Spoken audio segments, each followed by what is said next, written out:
Welcome to the Banyan Edge Podcast. Here's your host, Charles Sizemore. Welcome. If you've been following the Banyan Edge Podcast for any length of time now, you know that the firing of China, this reordering of the world supply chains, has been a major theme we've been following for over a year now. This is something we intend to be following for several years to come. In fact, as they say, Rome was not built in a day. And the world supply chain and infrastructure was also not rebuilt in a day. So to help me unpack all this, I brought on Amber Lancaster. Now, Amber, I know that this is something you've studied in depth with Ian, but I know that much more than that, there's also a biographical angle for you. I know that you have experienced this firsthand. So why don't you tell me about that? Like, how have you witnessed this new renaissance in small town America? And just tell us how that went. Of course. So thanks first of all, for having me, Charles. I have to say firsthand, when I was a child, I was born into a town in New Jersey, and its name is Piscataway. That's my hometown. And in Piscataway, I saw significant investment from corporate companies. And one of these companies was Johnson & Johnson. And as a result, even more technology, science-minded people moved to the town, and it really began to develop and just really become a Renaissance era. And well, Amber, so like before Johnson & Johnson came to town, like what was it like? Like, what was it? You know, what was the vibe of the town? What did it look like?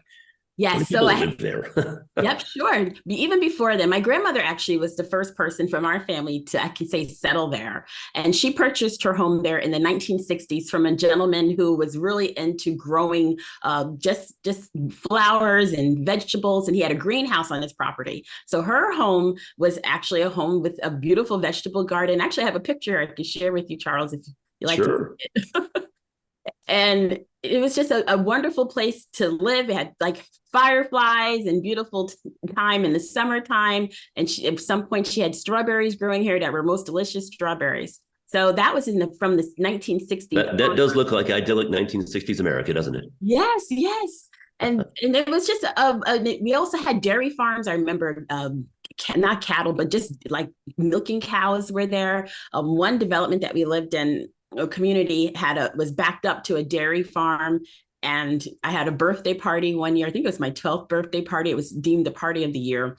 But the kids loved to taunt and the cows on the other side of this fence. So anyway, that was how it was. You guys weren't tipping cows, were you? Because I thought that was something specific to Texas. I thought that was something that naughty Texas children did, not naughty New Jersey children. Yeah, no tipping cows, just like, I guess, mooing at them. I don't know what these kids are. I was just looking at it like, oh my gosh, this is so embarrassing. But anywho, that's what was happening in that town at the time. But then, of course, as we mentioned, corporations moved in, and things began to change. And then I say even for the better, because progress can be good in that case. Well, it can, small towns and really big cities for that matter, communities can get into almost like a stasis where they're just sort of in this way it's always been. They're, you end up seeing the same faces, the same people, same families, multi-generational, but nothing really changes. Right. And then you have this event happen that shakes it up. In your town's case, Johnson & Johnson came to town, and that was sort of that first, beginning of the snowball, right? And then once Johnson & Johnson comes to town, well, companies that do business with Johnson & Johnson also come to town. And then you have all the service industries that serve these higher income workers that are coming to town. And the next thing you know, everything is booming. And it's funny, I didn't grow up like that. I grew up in Dallas, which was already well established by the time I got there, by the time I came around. But my mother was from Fort Smith, Arkansas, which is sort of next door to Bentonville. It's a very short drive to Bentonville. Okay. Bentonville is, of course, famous because that is the headquarters of Walmart. Of course. You don't normally think of, rural Arkansas as being a place of, I don't know, great museums and restaurants and culture and all that. You think that's more of the domain of cities. But what happened as Walmart continued to grow and grow and grow, bring in new talent, bring in, higher paid workers, all of these, ancillary businesses that serve that clientele came with it. And today, is as crazy as this sounds, Bentonville, Arkansas actually has a lot of culture. It actually has really nice high-end restaurants and art galleries and everything else. Stuff you would not necessarily expect to see in a small town, but when you had this infusion of big corporate money coming to town, it transformed things. It's actually a pretty cool place to live now. It's I can imagine just a very immersed in community full of all kind of culture. So I agree with that. And that's what I witnessed in Piscataway. And I have another photo I can share with you, Charles. This is Johnson & Johnson's campus in Piscataway. When the tech firms moved in, not just Johnson & Johnson, but other pharmaceutical firms moved in, we just noticed a noticeable transition began. And what happened later on is that Piscataway, this is like an aerial shot, actually has been named by Money Magazine now in 2008, 2010, 2014, and 2019 as one of the best places to live in the United States. So that's just thanks to innovation and progress happening in the town. That's what can happen. And it's like the best of small town life, but with big city money, essentially. Exactly. Something like that. That's a powerful combination. And where J&J was concerned, we actually did some research. When they set up shop in my hometown, it was all part of its overall growth plan. So from the time that I was a child and maybe over the next 5 years, I can tell you its stock itself went up 151%. And if investors held on for like 10 years, a decade, they would have made 440%. And if they were still holding on to their shares since then, they would have seen gains as much as 3,592%. And that's why it can be quite profitable to pay attention to what's happening in places like my hometown, your hometown. It's just a phenomenon can arise from that. It's funny, for our entire lifetimes, the narrative you've always heard is that small town America was dying. Days were behind it, the factories were closing, and those jobs have been shipped overseas. And it's not like that was untrue. And for the most part, that was true. Like, that was the trend really since the 1970s. It was, small towns were really suffering as a whole, and the growth, the opportunities were more in larger cities. And it is interesting that we've had sort of these overlapping trends that have shaken us out of that stasis, or shaken us out of that trend. This is something that you and Ian have both written about extensively over the last year. Ian really sort of lit the fire when he wrote that piece last year about firing China, about how Uncle Sam was cutting China out. How it was, and for a number of reasons. Part of it was national security, part of it was supply chain security, following the experience of COVID.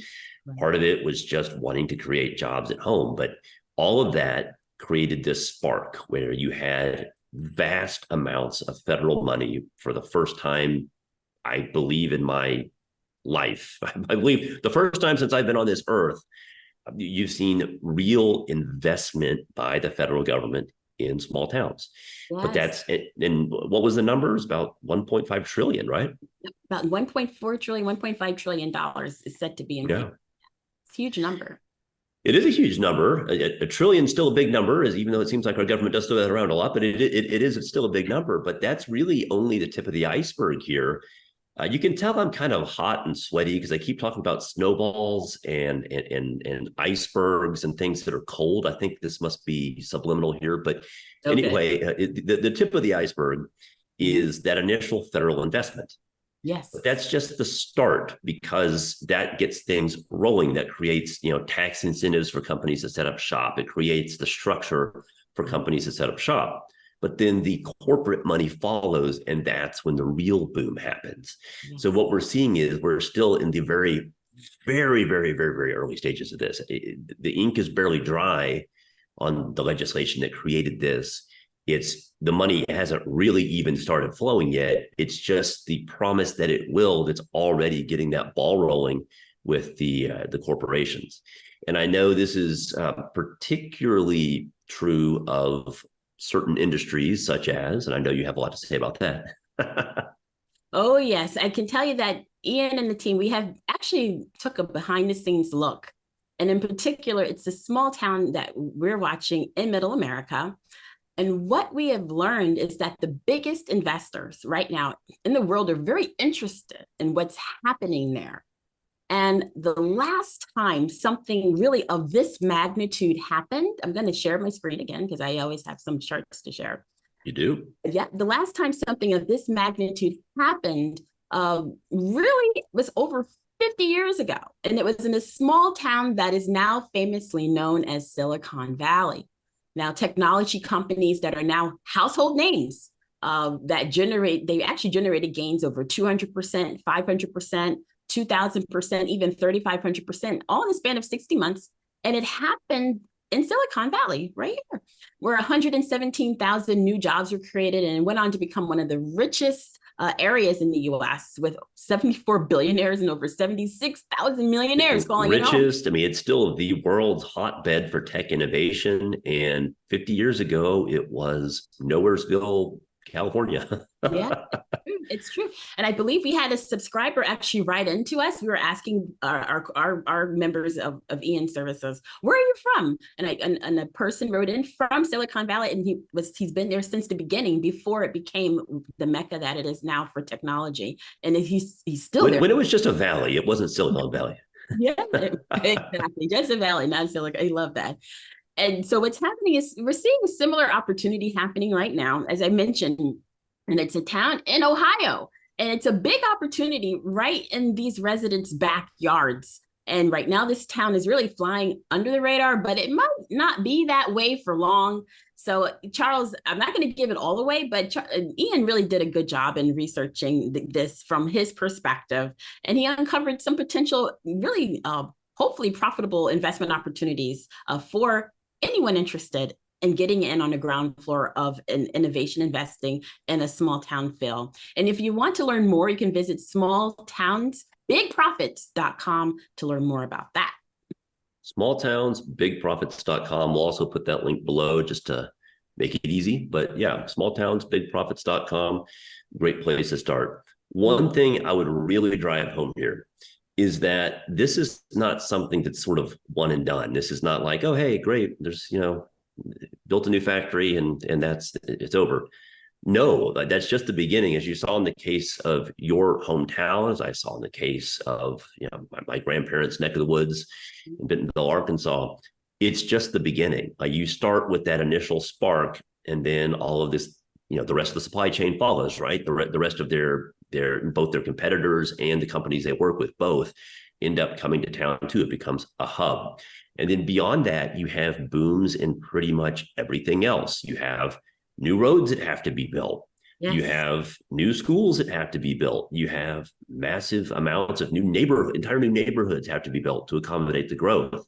Then you have, restaurants, entertainment things that come to town as well. All of that is a multi-decade project that does not happen overnight. So when these companies come to town, they are planning to stay there for a while.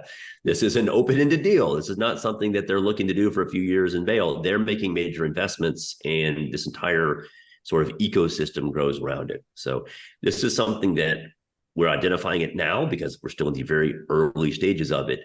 But this is something that has years, if not multiple decades to run. So getting invested early, getting part of this process early while it's still mostly under the radar, while no one else is really talking about it, that is a really big deal. It's a massive deal. And we found 3 companies that could really be beneficial to this. So tune in to Small Towns, Big Profits to get those tickers. All righty. Well, we can leave it at that. We've teed it up for them. They just have to go and not knock that ball off the tee. So one more time, just in case they didn't get the URL before. Yep, smalltownsbigprofits.com. Smalltownsbigprofits.com. Very good. Well, Amber, thanks for joining me. You're welcome, Charles. Thank you for having me. Always a pleasure. Always. And to our viewers out there, thanks for tuning in. And until next time, go out and make yourself some money.